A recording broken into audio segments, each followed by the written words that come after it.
అగో తమ్ముడు చెప్తున్నాడు, కేసీఆర్ అన్నా ఎక్కడున్నావు నువ్వు రావాలి అంటుండ తమ్ముడు. మరి కేసీఆర్ గారిని ఓడగొడితిరి, కాంగ్రెస్ వాడిని గెలిపిస్తిరి, ఇలా వాడు కూలగొట్టబట్టే కేసీఆర్ అన్నా ఎక్కడున్నావు అంటే కేసీఆర్ అన్న ఏం చేయాలి? కేసీఆర్ అన్నకు తలవారిచ్చి కొట్లాడమంటే కొట్లాడతాడు. సునీతమ్మని గెలిపించి కారు గుర్తు మీద ఓటేసి అన్నా నువ్వు కొట్లాడంటే బరాబర్ కొట్లాడతాం. గల్లా వట్టి కాంగ్రెస్ ఉంది, ఎందుకు కూలగొడుతున్నావు అని అడుగుతాం.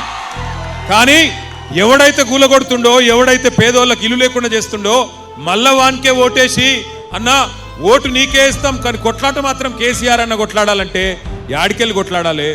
ఈ హైడ్రా భూతం, ఈ హైడ్రా రాక్షసి, దీన్ని నేను ఉత్తగానే వ్యతిరేకిస్తలేం పార్టీగా. మీరు ఒక్కసారి చూడండి, హైడ్రా ప్రతాపం అంతా గరీబోళ్ళ మీదనే ఉంటది. ఇగో పెద్ద పెద్దోళ్ళు ఇక్కడ ఫోటోలు పెట్టినాం చూడుర్రి. ఇగో ముఖ్యమంత్రి అన్న, ఈయన పేరు తిరుపతి రెడ్డి, దుర్గం చెరువులో ఇల్లు కట్టిండు, దుర్గం చెరువు శిఖంలో ఇల్లు కట్టిండు. ఆయన ఇల్లు కూలగొట్టే దమ్మున్నదా హైడ్రాకు? ఉన్నదా? ముఖ్యమంత్రి అన్నగాని ఇల్లు కూలగొడుతుందా హైడ్రా?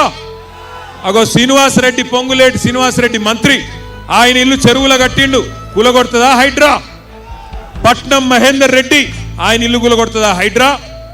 ఇగో అట్లాగే డాక్టర్ వివేక్, ఆయన ఫామ్ హౌస్ కూడా చెరువులనే ఉన్నది, కూలగొడుతుందా హైడ్రా? వాళ్ళు ఇవ్వాలని ముట్టదు.